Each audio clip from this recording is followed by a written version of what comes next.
Ujian bagi penegakan hukum di negeri ini sesungguhnya baru terjadi saat prosesnya menyentuh mereka yang sedang berkuasa atau punya pengaruh kuat dalam penyelenggaraan negara. Di titik inilah publik akan menilai apakah penegakan hukum adalah panglima atau sekadar retorika politik saja.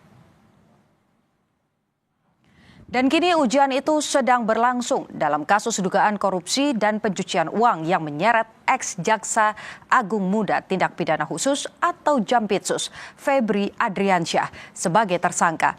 Bahkan publik sudah disajikan tontonan drama menegangkan yang terjadi saat berlangsungnya proses penggeledahan barang bukti di kafe dan rumah milik Jampitsus saat itu.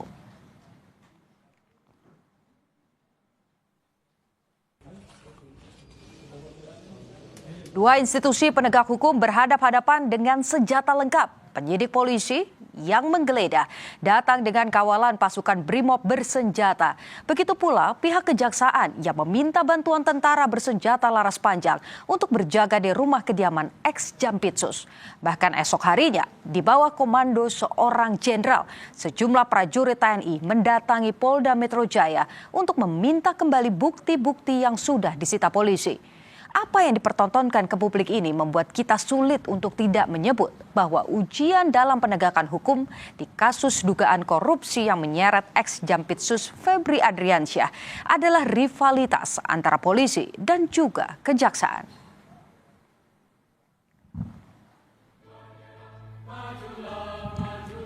Presiden Prabowo pun turun tangan, tidak saja menegur aparat penegak hukum untuk introspeksi, tetapi juga memanggil Menteri Pertahanan, Kapolri, Panglima TNI, dan Jaksa Agung ke Istana Negara. Perseteruan antara sesama institusi penegak hukum dalam pemberantasan korupsi tidak saja memprihatinkan, tetapi juga memalukan. Sikap kooperatif dan kepatuhan kepada hukum harus kalah dari gengsi jabatan atau institusi. Belum lagi bila ada praktik backing yang melibatkan pejabat tinggi negara dan terjadi politisasi kasus, maka penegakan hukum akan semakin tumpul ke atas.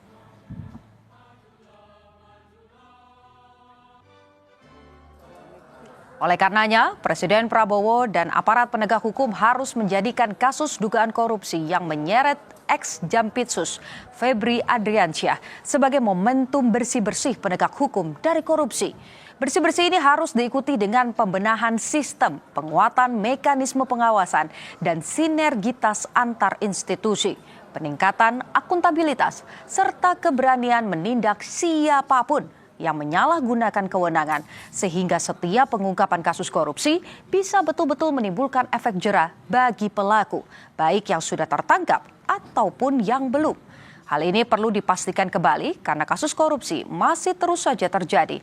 Negara tidak boleh terjebak dalam pertarungan antar lembaga, tetapi fokus untuk memastikan proses hukum berjalan profesional, independen, dan juga transparan.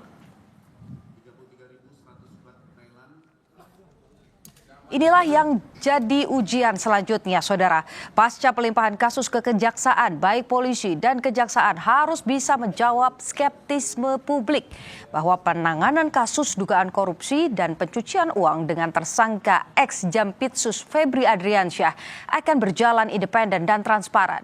Jaga profesionalitas dan juga tumbuhkan budaya rasa malu sehingga tidak ada lagi rivalitas di antara sesama aparat negara.